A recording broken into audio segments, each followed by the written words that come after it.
శ్రీధర్ అప్పలరాజు గారు అక్రమాలకి తెరతీస్తున్నారండి. ఎన్నికల ముందు తెలుగుదేశం పార్టీ మీద ఒక నమ్మకంతో జాయిన్ అవుతున్న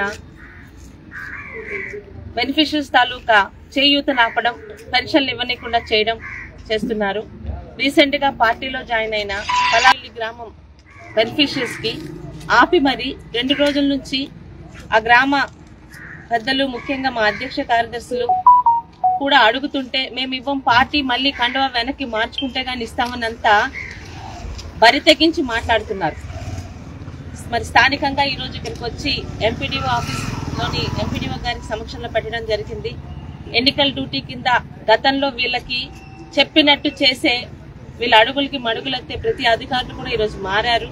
వాళ్ళకు కూడా భవిష్యత్తు అర్థమవుతుంది.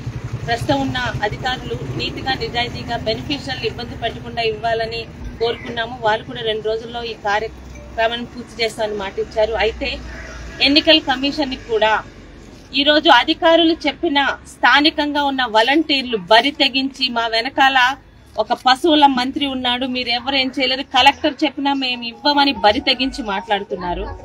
అలాంటి అందరూ వాలంటీర్ల గురించి నేను మాట్లాడట్లేదు. ఇప్పటికీ కూడా గ్రౌండ్ లెవెల్ రియాలిటీ తెలుసుకోకుండా అధికార అహంభావంతో మాట్లాడుతున్న ఆ వాలంటీర్లని పేర్లు, వివరాలతో సహా ఎలక్షన్ కమిషన్ కి కంప్లైంట్ పంపిస్తున్నాము. ఎందుకంటే 2 నెలల్లో ప్రజాస్వామ్యబద్ధంగా ఎన్నికలు జరగాల్సిన రాష్ట్రంలో ఈరోజు గవర్నమెంట్ అధికారులు అని చెప్పుకుంటున్న వాలంటీర్లు వైఎస్ఆర్పి సైన్యంలో పనిచేస్తుంటే ఎక్కడండి ఈరోజు జరుగుతుంది ప్రజాస్వామ్యం?